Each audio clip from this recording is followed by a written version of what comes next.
and Robbo. It's the most talked about TV show that's not on TV. And I think you guys are amazing. With raw, honest opinions. This was not a mistake. This was a lie. Exclusive stories. Some industry insiders have been talking about this. Is that a Ben, Rob and Robbo exclusive? And plenty of famous faces. I'm not wasting these gold moments on 60 Minutes. The Ben, Rob and Robbo Show is the new way to stream your news. This is the stuff that headlines are made of. Live every Monday to Thursday at 1 p.m. Australian Eastern Standard Time on Ticker TV or Facebook and Twitter at BRR Show. Watch live or on demand. Ben, Rob and Robbo. Streaming across the globe, Ben Norris, Rob McKnight and David Robinson.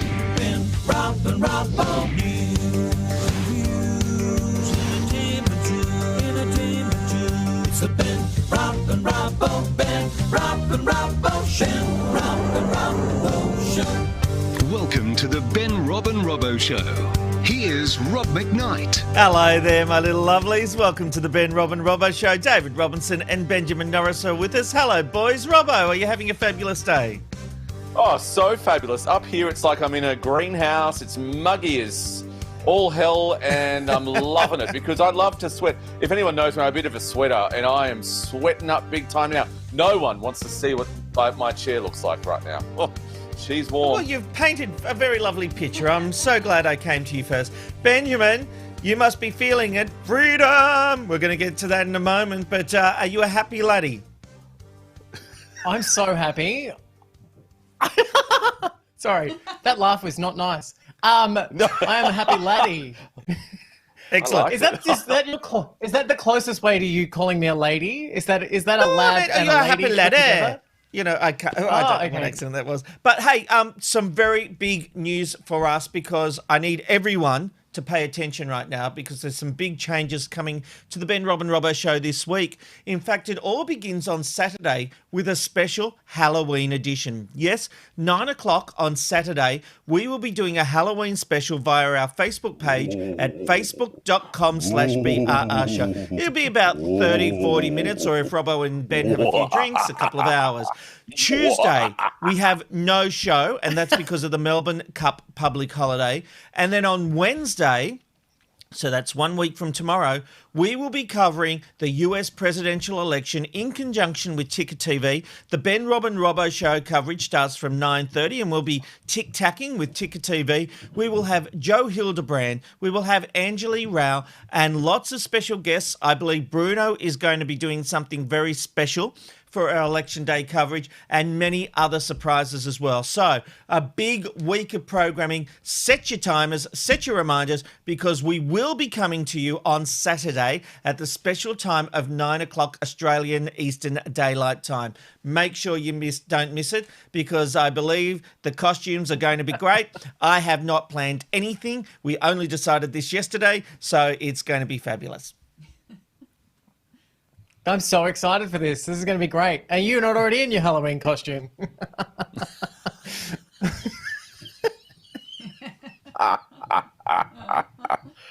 The kitty has claws.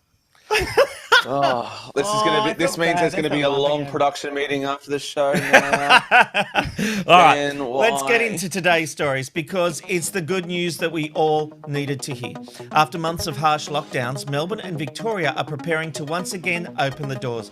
The Age headline says it all, really. Open at last. And you can see two very happy people there. No doubt those big smiles are across millions of Victorians' faces. The Herald Sun went with just one powerful word: freedom. They also celebrated the thousands of frontline health workers who helped get the state to zero. And even The Australian, one of the loudest critics of Premier Andrews, has proclaimed him as a hero with the headline, "Zero to Hero. Dan's opened at last." It certainly hasn't been an easy or smooth road, and the man who knows that more than anyone is Premier Daniel Andrews. Despite the harsh lockdown of 111 days, however, the Premier enjoys the support of more than half of Victorians. Only 33% do not support the Premier. And compare that to only 15% of support for the opposition leader, Michael O'Brien. And even within coalition of voters, Mr. O'Brien only has the support of 27% of coalition voters. voters who thinks he's done a good job. Ben, this is a fantastic result for Victoria. How happy are you today? I'm going to say it. I told you yesterday that press conference was delayed so that Dan Andrews and his team could get everything sorted out to release the hounds and open the gates. I still don't understand what you claimed yesterday. I don't necessarily think you really predicted much. I'm going to go with I'm so excited. I'm so excited about Victoria now being allowed to get out and do things and act like normal people. And hopefully that'll kick in for me tomorrow and I'll be much nicer to you, You Rob, had a and big your argument friendly with me predictions. yesterday. I said the whole reason he has delayed the press conference today is because they've had a big backlash about not declaring everything open on Sunday. I said the whole reason for the press conference being delayed until late in the afternoon was because they are taking all that backlash into account. They're having to tie that in with the fact they had 0 cases, which is now 2 days in a row, which is a really nice thing. But the simple fact is they had to come up with a plan quickly because it was not going to fly having the state in lockdown for another day. That's exactly what I predicted. But no, that's exactly what happened. No, what happened was they basing on science and doctors and the results of people. Like, Ben. there's a whole lot of other factors. Yes, there's no politics here at all. Hey, there's a shiny object, Ben. Look over there while we do the nasty political work over here. Oh, sorry, I went to look at the shiny object. Robbo, can you please help me out? I don't agree with Rob at all. I think that there's just a because shock. the press event was delayed doesn't mean it was a bad thing. I think that Hey! What time was his press conference today? 11 o'clock. What time is his press conference every weekday? 11 o'clock. Yesterday, it was at 3 o'clock. Just saying. So how does that automatically signal bad news? How does that automatically signal? It wasn't bad news. It was great news. Wrong? My point was simply that yesterday he and his team were playing catch up in trying to because they had not planned. What's your evidence? What's your evidence? I'm just saying from my point of view, which was backed up by the facts that when he came out and did his press conference, he did all the things I said he was going to do. But you know what? Forget about me being right. You're always right with McKnight, even if you guys won't admit it. But here's the simple fact. The fact is, Victoria is easing restrictions. This is a happy day. Ben. It is a really happy day. But I mean, Robbo did have a point there, just wanting to know some more evidence on that. I mean, Angela Lansbury never wrapped up murder. She runched and just said, I don't know. Yeah, because Angela Lansbury didn't have two people going, you didn't solve the murder, Angela. You didn't solve the murder. Sorry. Do you know why? I don't know what this show's become today. No. It's actually quite good. But look, we should move on. We'll move away from you being Nostradamus or some man who was able to predict the future. And we will talk about the fact that there's just so much to be happy about. Those numbers are undeniable. We've had 2 days of 0, 00. That's so exciting. And I think this is proof that we can do something like this. If you look around the world and you look at their numbers and then you look at what's happened in Victoria, this is just so powerful. It's great. And I think it's definitely good news for Andrews. And it's great news for him. And I think his approval rating is academic. Those numbers are going to stack up because what he did was amazing, but also what the Victorians did was amazing. And if you look at what the media, what the Murdoch press was doing during this time, and then you look at what's those headlines over the last 3 months, and then look at the headlines changing today, there is so many people backtracking on what they have said. One of the tweets from Tim Wilson was hilarious. I sent it to you guys offline. And it was so I didn't funny see that, but I think I have the tweet you're talking about. Let's have a look at what Tim Smith, because this is awesome. So we've got his tweet here. Now, donuts has been the big thing with the 0, and he wrote 800. That's the number Daniel Andrews should be reflecting on. Rather than gloating, he should be taking responsibility for 800 Victorians who died in the second wave caused by his hotel quarantine fiasco. There's just one little problem. Most internet users realised this looks more like a penis and balls. Yes, penis and balls. It's so stupid. It is so. Yeah. It is such a juvenile high school. No, but he didn't mean for it to be the shape of a penis. He was doing the 800. He does. No, he was literally doing the 800. No way. Unless you're in that office, you cannot pretend to be like this psychic who knows everything that's happening there in Melbourne politics and Victorian politics. He Rubbish. took the donut thing. He wrote 800 out, and it just happened to look like that. This man has made his name for himself by tweeting or having photographs that are provocative, that get him attention. Rob, I'm going to say it. I think it's a little naive for you to think that that wasn't a penis. Everyone who... So you're suggesting, though, that it was only his office and all of his staff, they're the only ones in the entire country that didn't see the penis and balls. Not everyone saw it. I have rubbish, to say. Rubbish. No, this is absolute rubbish. Swear to and God. Also, Ben, you're talking about a backflip. Is Rob writing love letters to Tim Wilson now? Like, oh No, my goodness. I'm just saying, I think this was just one of those things where he was trying to be the smart ass that he is and put this message out there using the donut theme that's become very big with the zero in Melbourne. And it's just that when he wrote 800 out, I just honestly don't think he realized what it looked like. And it looked like what it looked like. We are getting our Tim's mixed up. We are just getting our Tims mixed up, that's all. So I was originally talking about Wilson, and this is Tim Smith, isn't it? So yes, this is Tim Smith. I thought you were talking about this one. Tim Smith. So, Robbo, I just was highlighting before that Tim Wilson was somebody who, in the Twitter universe, he has literally contradicted himself, and it's just proof that he's trying to now jump on board the success of Daniel Andrews. What a backflip that must. Agreed. I mean, how do people swallow their pride like this, where they feel like they can just go so against, their original hypocrisy in politics? Shiny light, shiny light. All right, let's move on. It's the Murdoch press. All right. Oh, okay.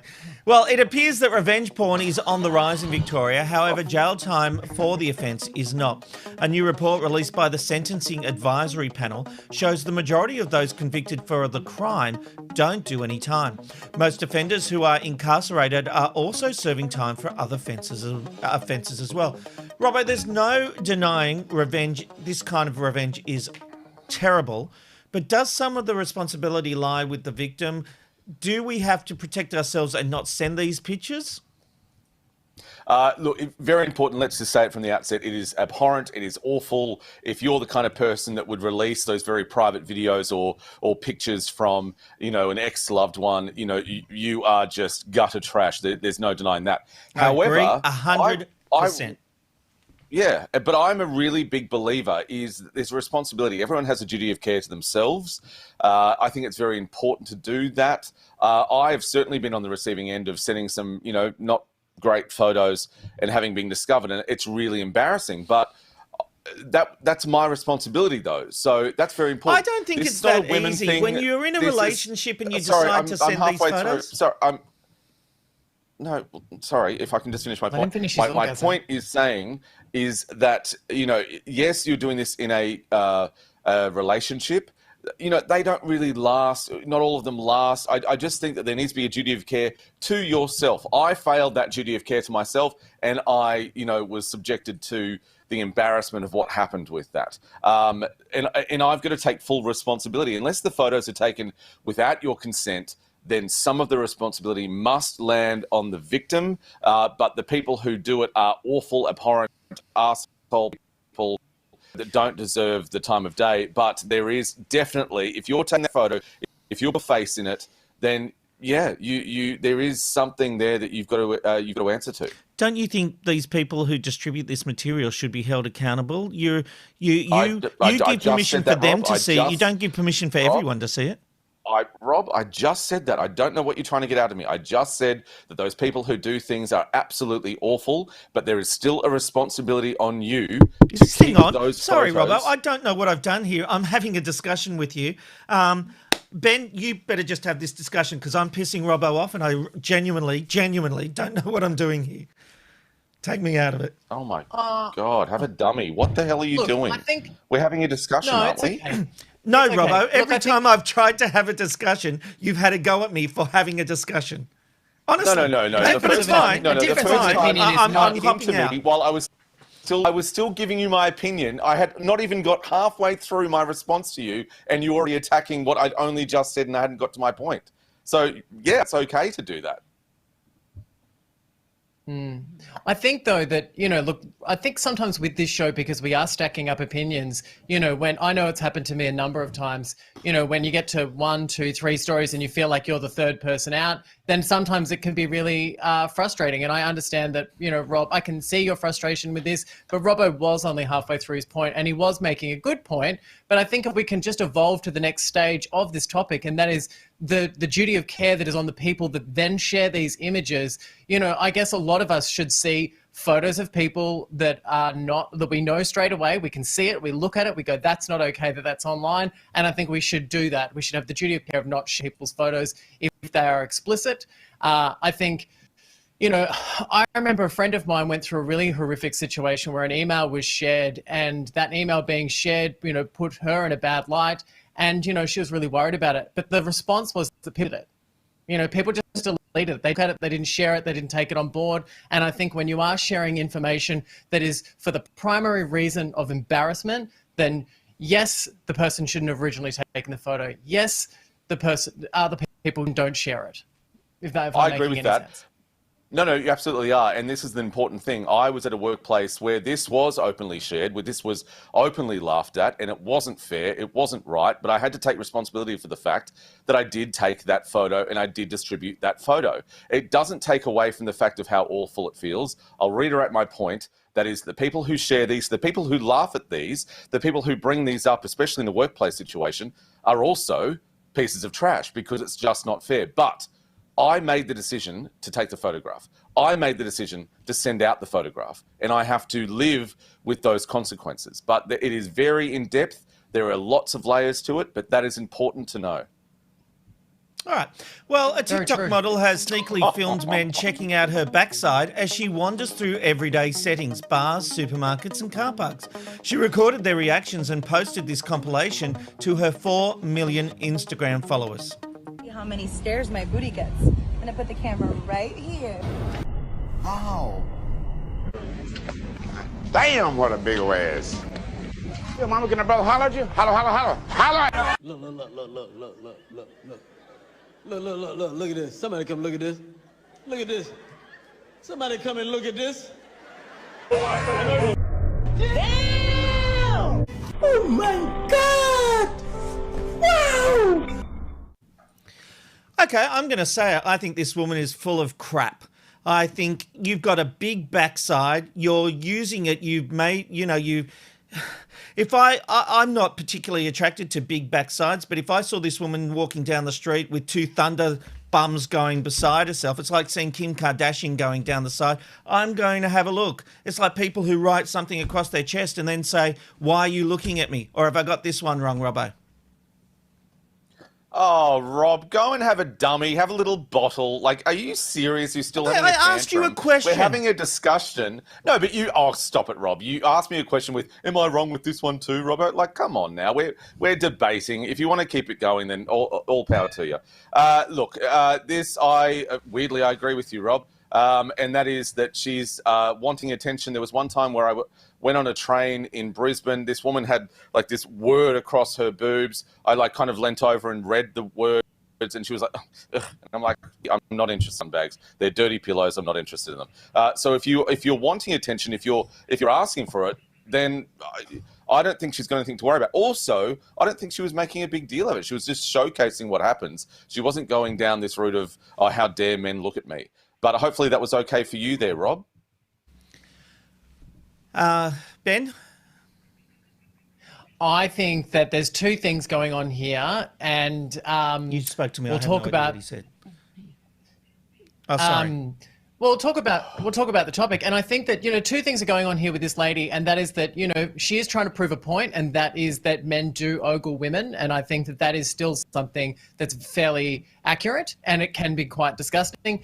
It's like entrapment, really. I mean, she set this up to be treated a certain way, and so the authenticity of us to relate to her is completely thrown out. And so, look, I can understand that whole topic, and I can understand women who don't like being looked at like that. But come on, this woman is is trying to provoke that response. And then also someone's edited it on top of it to sort of make fun of it as well. I think if we want to have serious discussions about this sort of, there's a better way of doing it. However, this is a new trend online, you know, recreating situations to attain a certain response. And when it's not authentic, and when it is set up and it is put on, it's polarizing, because you just think, oh God, you know, come on, which I think devalues the topic.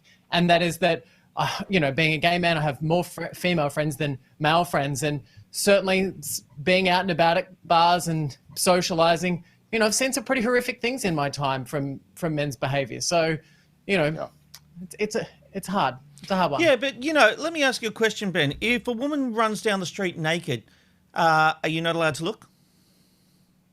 Oh, no, 100%. You know, look, and I think that, to me, if I saw a woman running down the street naked, I'd probably grab a jacket and try to cover up. I'd probably worry that she might be mentally unwell. I'd be worried what the whole situation is. I mean, you know, different things are going to provoke different reactions from people. But certainly it is very difficult to determine what a woman is allowed to look like because she is proud of her body, and what is going too far, because that is determined very differently by different people. And so some people might see a woman looking fairly curvaceous and flaunting that to be a little bit over the top, while other people might see that woman is a confident woman who wants to present herself like that. Fair enough.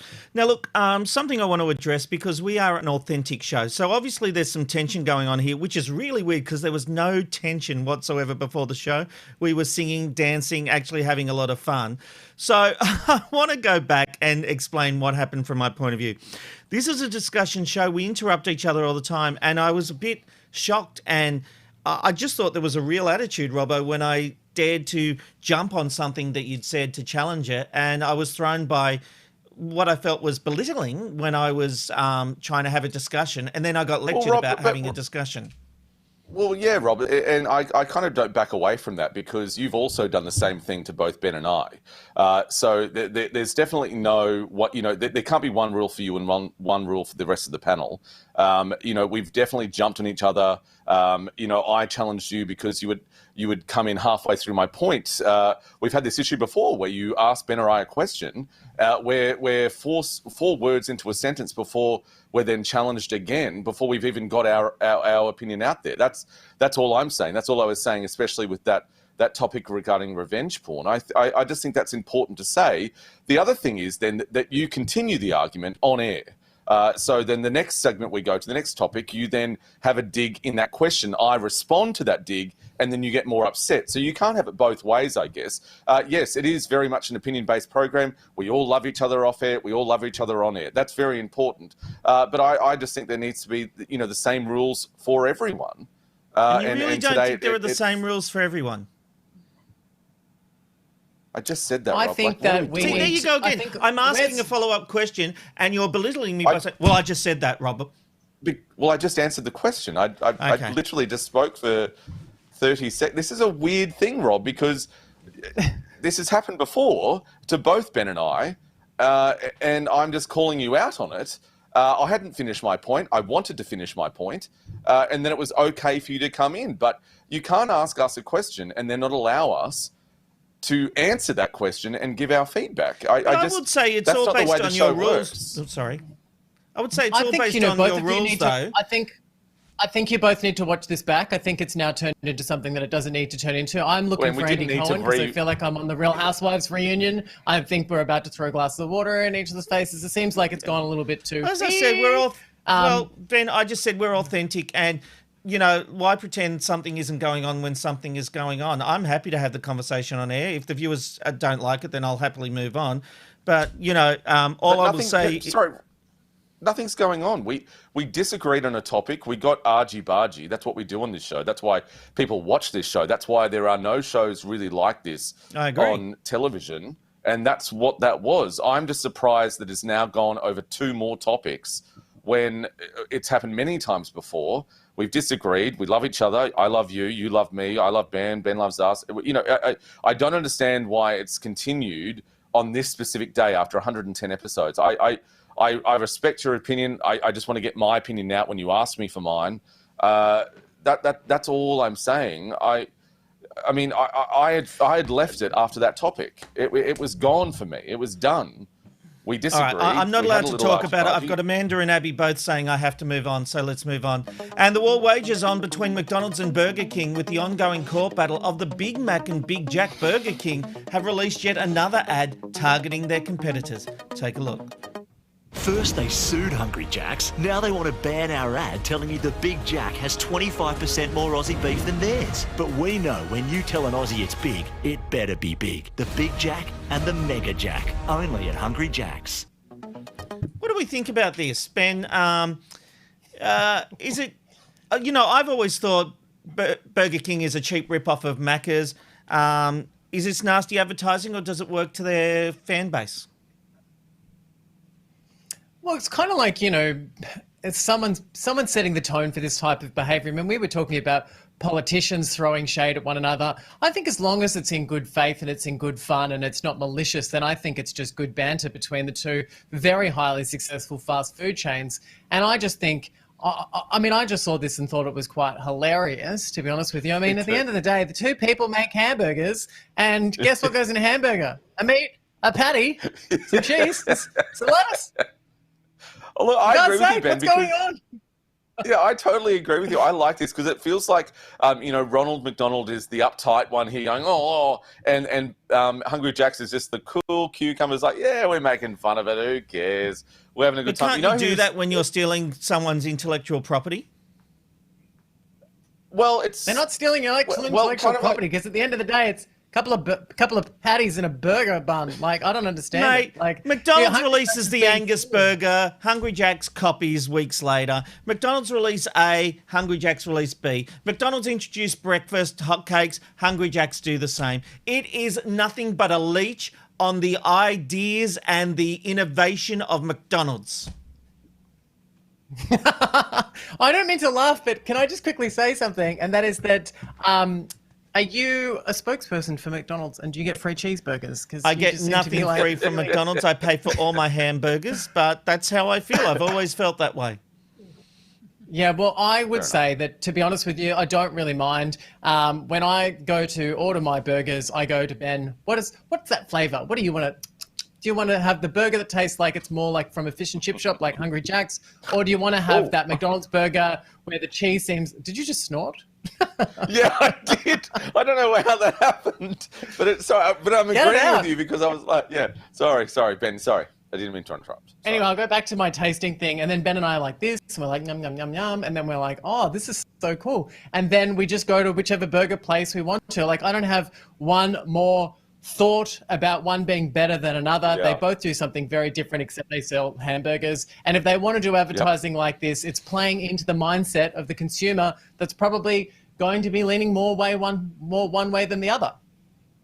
All right. Well, Simon Reeve is a much-loved TV personality who is publicly fighting Channel 7 over his believed entitlements. There's a new development which has shocked TV viewers around the country. Ben, it's time for a hit of entertainment. What can you tell me? Well, this one is a fairly interesting story, I'll tell you that. And that is, so sorry, I just completely lost my way because I was so hungry thinking about those hamburgers. Anyway, so sorry. So anyway, Rob, sorry, the plot has definitely thickened when it has come to Chen as they've launched a brutal attack against, I've completely lost myself, Rob. Sorry. I've completely lost where I am in the rundown and I am now a crazy person. I'm so sorry. What are you talking about? Rob, so sorry. I literally lost my place, and I'm very sorry about that. Okay, well, I can help you out because I do know a bit about this because Channel 7 has now launched a brutal legal assault. They are now demanding Reeve pay the network back 6 years of wages. This is actually a huge story. So as we know, the former sports presenter and game show host, and he really is one of the network's nice guys, he is suing Seven for up to $1 million after he was suddenly axed. Now, the veteran presenter, 58, claims the TV station owed him the entitlements of an employee when he got the chop in May. So what Seven are coming back now are saying that you want to sue us? We're going to counter-sue. So those 6 years of wages, we are actually going to make you pay them back. This is unprecedented. And what it actually means is that what was Reeve an employee or was he a contractor? Now, according to the paperwork, he was probably a contractor, but there are rules and regulations in this country that if you're an ongoing contractor, you at some point could be considered an employee. And that is Reeve's legal argument. This idea from Seven, which has been blasted by Reeve's lawyers with them saying that, well, if you were an employee, you've misled us, so we now need to collect those wages back from you. I don't really see how that could get up in any court, but they're certainly trying it on. Seven are known for being very litigious on anyone who takes them on.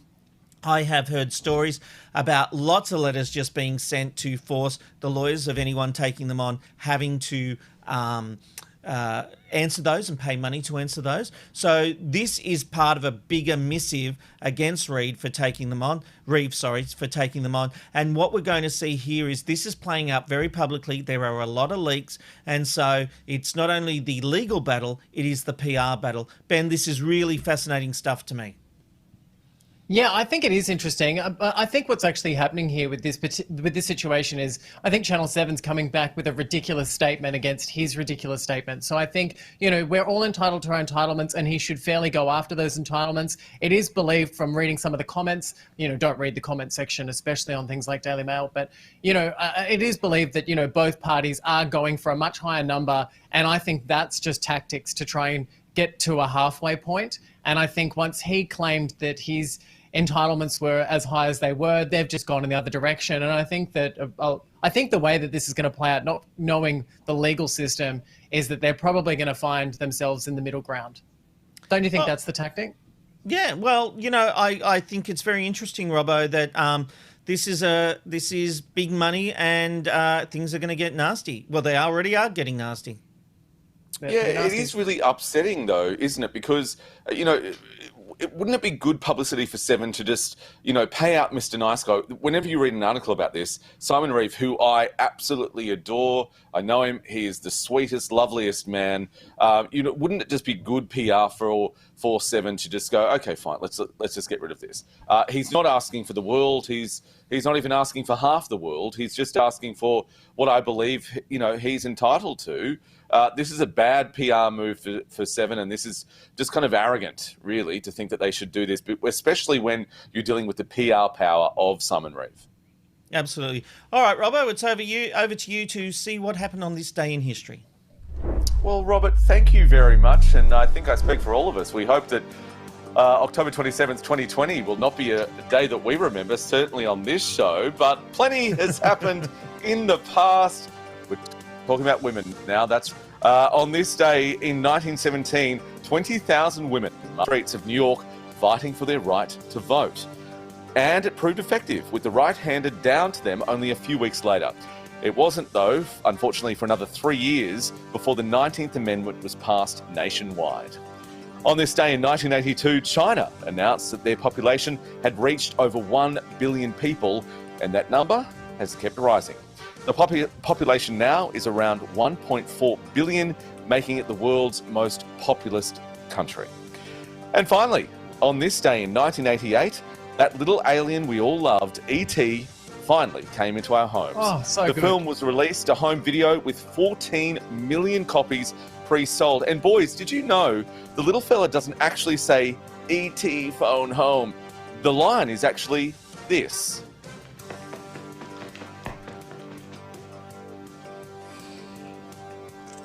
E.T. home phone. That's right, it's E.T. home phone. It was only Elliot and Drew Barrymore there that said E.T. phone home, and everyone thinks that that's what the line is, but there you go. That's what happened on this day in history. Wow. Rob, back to you. Very interesting. Thank you, Robbo.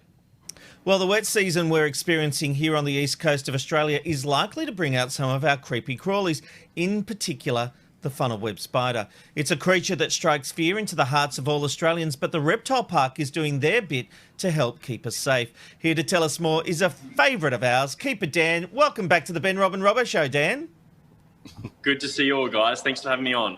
Always a pleasure. Now, mate, you've got a Funnelweb spider there with you. How do we tell them apart from other spiders, especially if we're jumping on our chairs and tables trying to stay away from them? Well, the best thing, if you do jump onto your chair or table, this spider can't get after you because they can't jump. So there's one plus. Very good tip. Also, too, if you get I always tell people, if you go online and get a spider identification chart, particularly for the spiders that might be found in the region you live in, that's a great tip. There's a couple of spiders that do look quite similar to a funnelweb. One would be a trapdoor or maybe a mouse spider. Now, a trapdoor spider is harmless to us, but a mouse spider is quite dangerous. But, of course, these are one of the most potentially dangerous spiders on the planet, of course, the funnelweb spider. You don't want to be bitten by one, but thanks to the work that we do here at the park, no one has been killed by a funnelweb spider in Australia since before 1981. That's a pretty good record. Wow. We have such a fear of them. We do. We do have a massive fear of spiders, whether it's spiders or snakes. And sometimes it's a little bit unfair because obviously these animals don't really want to interact with us. They certainly don't see us as food. They want to eat small little insects. So if we can avoid them, they will be very glad that you did that. So, Dan, where are we likely to find them if we're in our house? In the backyard, inside, in the shed? Yeah, you should expect to find spiders really anywhere. Now, a lot of people will encounter funnelweb spiders when they're working in the backyard. So you can imagine you go outside, you're doing some gardening, you lift up a log and underneath is a funnelweb spider. So it's always advised to make sure you wear protective clothing when you are working in your backyard, nice sturdy gloves in particular. Also, too, funnelweb spiders have turned up in washing baskets. They've, of course, turned up in the end of people's shoes. So always tap out your shoes, just like Grandma would have told you to do. And also another area people encounter spiders is in their skimmer basket of their pool. So that's another spot where people have found funnelweb spiders as well. You know, you have an anti-venom program at the park, which we're going to get into a little bit later. But first of all, can you talk us through what we do if we see one of these spiders? I mean, this is what I'm most concerned about. How do we catch them for you? So here at the park, we are still relying on people to catch spiders for us, particularly male funnelwebs. The males that come here, we extract venom from, which we turn into anti-venom. But because I mentioned before, they can't jump, so it actually makes them very, very easy to work with. They're a ground-dwelling spider, so you have a clear plastic object like a jar, like I'm holding now, or maybe a coffee jar is a great example. It's very easy to catch them because you basically just encourage the spider into the jar. I always say to try and keep your hand about 20 centimetres away from the spider. So if you've got another like long plastic object like a ruler, or maybe you have a stainless steel spoon like I had in my back pocket there, you simply place the spider inside.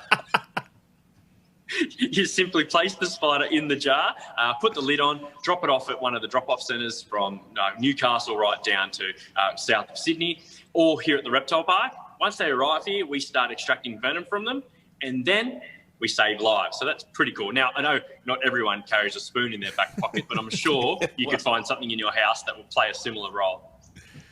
Oh, you'd be surprised there, Dan, what people carry in their back pockets. Now, let's talk about that venom, though. First of all, I'm going to ask you two questions here. First of all, what does it feel like to be bitten by a funnel web? And then if we have been bitten by a funnel web, what are the kind of the first steps of first aid that we should do?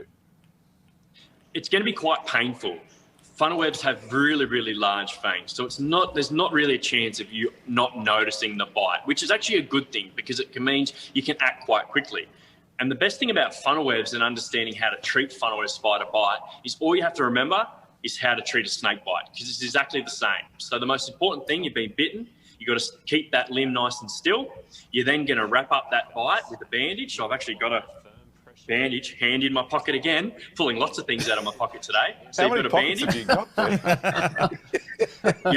You wrap around the bite site, you go down to the end of the limb and then make your way back up again. We've all had a sprained wrist or ankle before, same amount of pressure that you would apply on one of those. If you get the bandage on, you go to hospital, you're going to receive anti-venom. And just remember, no one's been killed by one of these spiders for a very, very long time. And that's because we get the bandage on, we get to hospital, and most people recover, or everyone recovers from funnelweb spider anti-venom treatment really, really well. So stay calm, bandage on, go to hospital, you're going to survive the bite.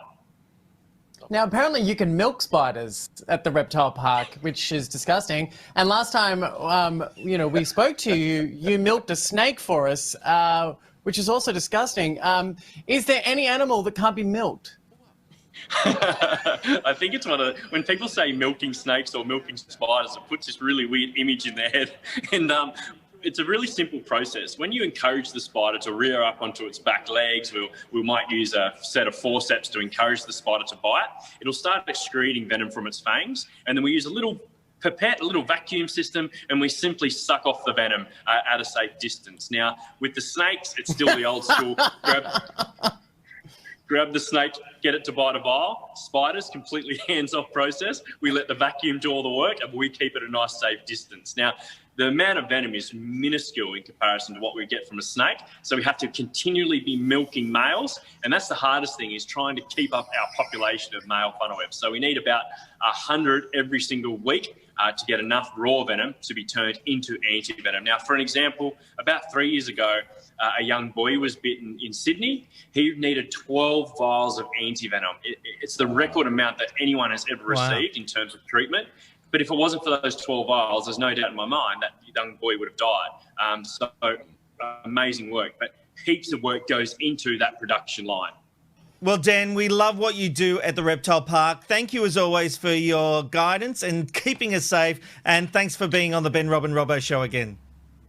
Thanks for having me on, guys. I'm just thinking about the Northern Territory now. I'm on holiday, so I'll see you next time. Enjoy it. It's the random life shot of the day. Where are you going today? You never know where you'll end up with the random life shot of the day. And today we're taking you to the wonderful city of San Francisco in the state of California in the United States. And this is where the denim jeans were invented in 1873. So if you're wearing jeans now, give a big salute to the city of San Francisco. The forecast is a sunny top of 12 degrees, a low of 12 degrees rather, and a top of 23 degrees Celsius. That is a wonderful city. If you get a chance, go there, climb the bridge, go across the bridge. It is absolutely wonderful. Let's go to some feedback now here on the Ben, Rob and Robbo show.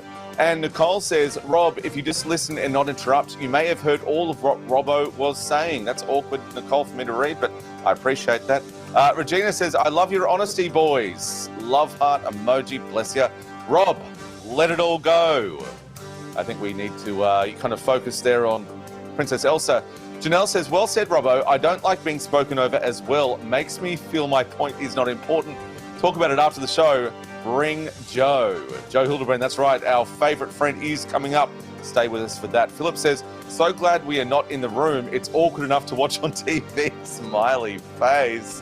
Oh, these are fun feedback. Lynn says, poor Amanda McKnight and Abby. What about poor Ben and Robbo?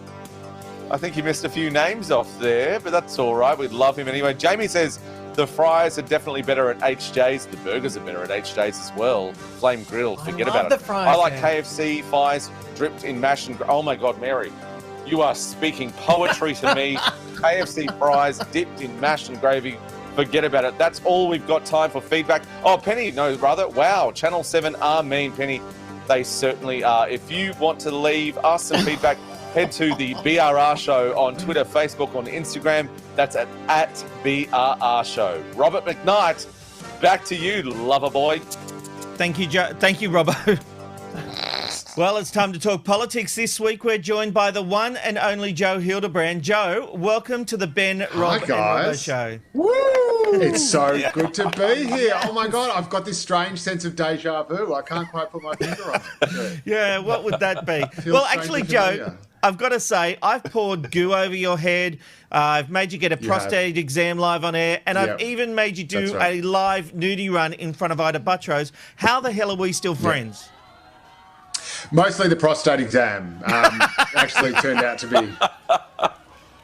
This was one of my most favourite things you ever did on the show, and I remember us having a discussion where I said, you've got to flash them, and you said, I can't get my knob out in front of Ida Buttrose. Yeah, so I find it troubling that you're the expert executive producer and that I'm the one who has to tell you these things. You know, like I kind of feel like that's a conversation that can't be the other way around. It was good TV, and that's all I ever cared about. Great now, look, gold. TV gold. They're still talking about it. Now, mate, you have kindly agreed to join us for our special presidential election coverage next Wednesday. Yes. But I wanted to get your thoughts and predictions on the race. Let's have a look at a graph that we've got. This is the state of play according to the polls, with Biden claiming victory. Do you think Trump can pull out the impossible and win this thing? Look, someone asked me this the other day, and I pulled out my favourite quote from Brian Schmidt, who is Australia's Nobel laureate. He's a super genius. He's the Vice Chancellor of ANU, I believe. He's a Nobel Prize winner. He's an astrophysicist. He is, you know, the smartest man by a country mile that anyone here is ever likely to meet. And I once asked him if he believed in God, and he said, "I'm a militant agnostic." And I said, "What does that mean?" He said, "I don't know, and neither do you." But you did say that is 2016. The only, yes. You said that Trump would win. Well, look, to be honest, it's just one of those things where like everyone else, I looked at the polls and I said, there's no way he can win. And then privately, I was telling people, oh my God, I think he might win. And there is this great cognitive dissonance with Trump. I mean, in a way, he sort of causes it. But it is certainly true that in 2016, all the polls suggested there was virtually no way he could win, albeit there was a small sort of, a small chance. But everyone was, basically everything would have to go his way. It'd have to be sort of miracle after miracle after miracle after miracle. And he pretty much got that. I mean, he got those razor-thin margins in the Rust Belt seats in the Midwest, in places like Pennsylvania and Michigan, Wisconsin. But then the question is whether or not he can do that again. And I suppose, to quote George W. Bush, "Fool me once, shame on you. Fool me twice, don't do it again. Fool me twice, shame on me." And there's just so many variables. And I think it's very, again, to bring it back to Brian Schmidt, I think anyone who says that they know what's going to happen is a liar. Can we talk a little bit about tactics? Because, towards the end of the last election, Donald Trump really hammered down with Hillary on those supposed emails. We've just seen this latest debate, and there really didn't seem to be any knockout punches. I think that certainly the feedback from the first debate is that Donald Trump was too aggressive and kept interrupting Joe Biden, even as Biden was sort of struggling to make sense or getting a bit lost and confused in his own answers. And so even people on Trump's side, Trumpists, were saying, why the hell are you interrupting this guy? He's making a fool of himself. Just let him talk. So I think there was that. There was obviously just the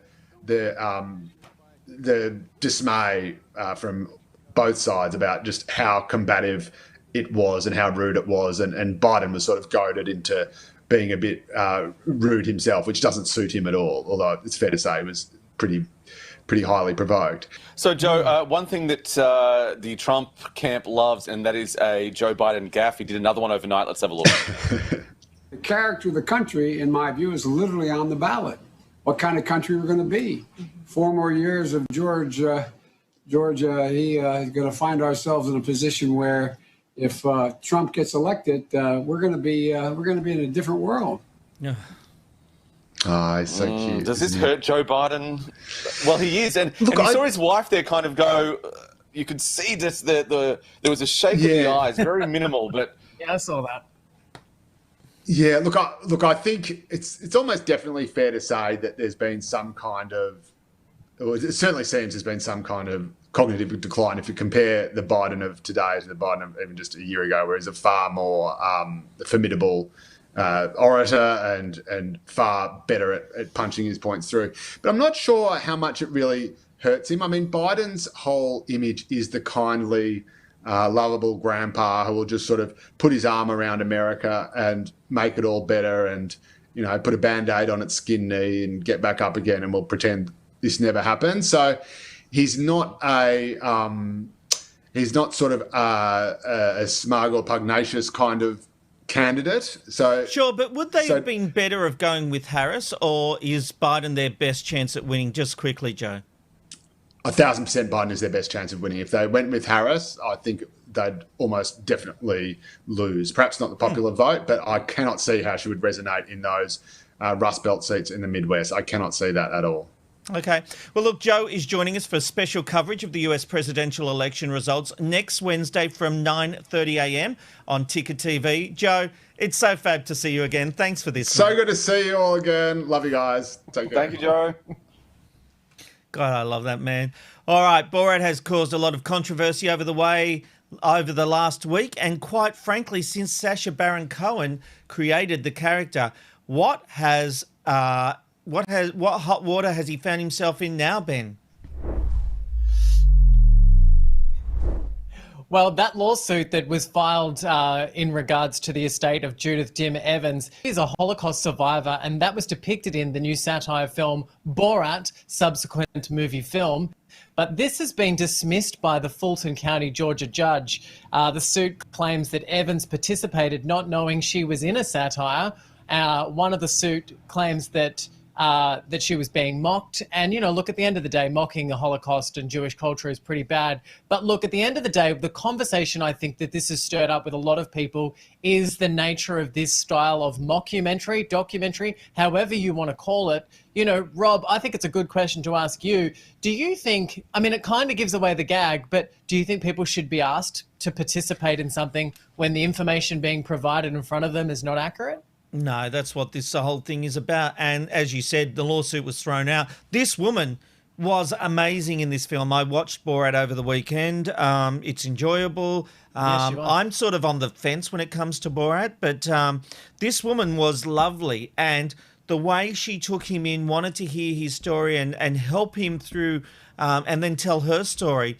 The report also said, Ben, that she then was told that she was in a satire. Let's not forget Sacha Baron Cohen is Jewish himself, and it's his mission to make sure people don't forget the Holocaust. And he's portraying someone who, has alternate views about the Holocaust. I don't think there was anything wrong in what he did here, and the courts have backed that up, basically.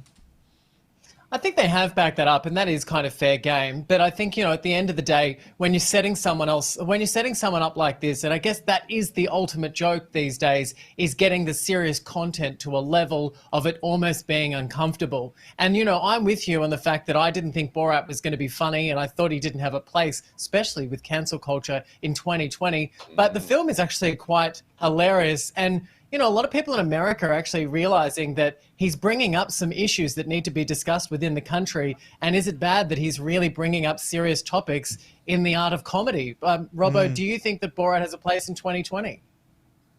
I want Borat to have a place in 2020. I think that the more we go down this road of cancel culture, whether it's a full cancel or a partial cancel, I really want this kind of irreverent humour to remain with us. You know, I'm all for it. I've only seen a little bit of the film.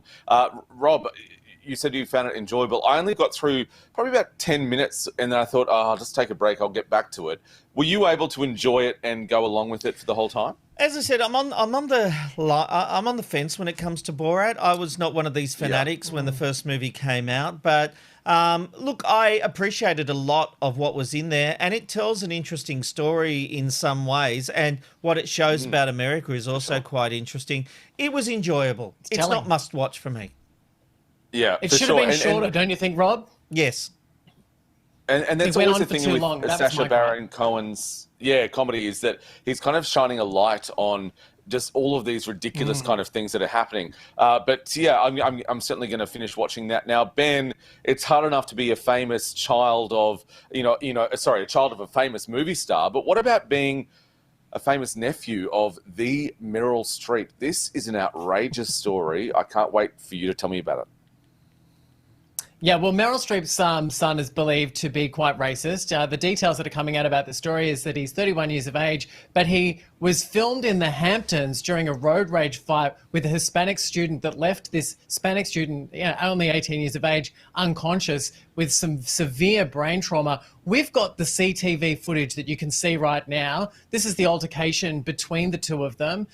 In the red car is the 18-year-old, and Meryl Streep's nephew's now just gotten out of the car, and you can see that it gets pretty aggressive straight away. Oh, wow. Look, it's not pretty, Ben, but why is it racist? Well, leading up to this particular incident, his social media presence has had him saying some racist comments along the way. So that's why they were saying that, he's, it's believed that he is that Meryl Streep's racist son. But look, at the end of the day... But was this a racist encounter? That's the question here.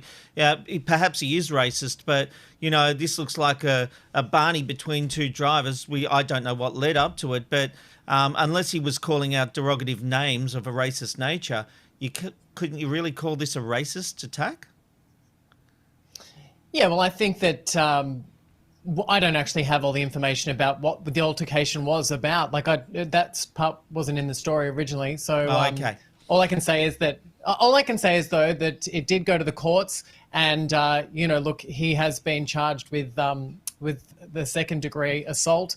Yeah. And also the images that have come out of the boy that he attacked are just horrific. So at the end of the day, I think it's hard that, you're Meryl Streep and then your name gets dragged through the mud. Yeah. Obviously, she hasn't made comment on the story at this stage. That's the sad thing when the parents are, a famous face is brought through the mud because of the action of their kids. But look, I've got to ask you, I saw this photo online of the new Batwoman, and I've got to say, if Gotham City can't work out who this woman is when she doesn't have the mask on, then they are idiots. I mean, seriously, not only the lips, but the hair. Seriously, I don't know what her name is, but Jill, you're Batwoman. I mean, who the hell's not going to know who this is when they're walking down the street? But this is the new Batwoman, Ben.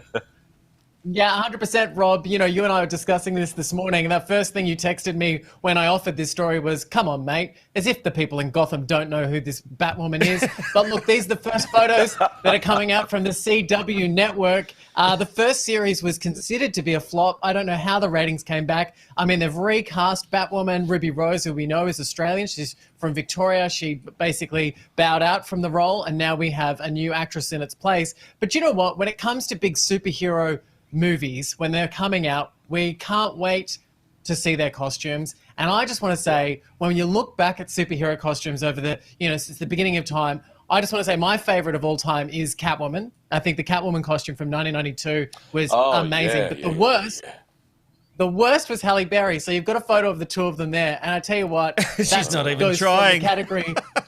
Halle Berry.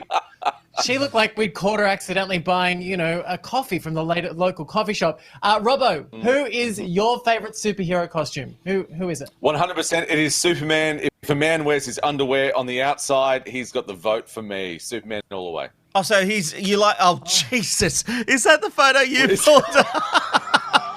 I didn't choose that, Benjamin. I didn't choose that photo. But yeah, I've proven it. I'm all for it. That's what you sent me. That's what you said, your favorite costume, and you sent me that photo. Anyway, that's a joke. I set that up. Guilty. What about you, McKnight, before we go? Aquaman would have to be the worst costume. Although I wasn't thinking that Aquaman, I was thinking the original one with the bright oranges and greens. But look, that is the end of the show. Thank you for being here. We will be back tomorrow. Robbo and love Ben. You, Robbie. I love you. Love you. I love Rob. you. Love you. Bye-bye. You too. It's the Ben, Rob, and Robbo, Ben, Rob, and Robbo, Ben, Rob.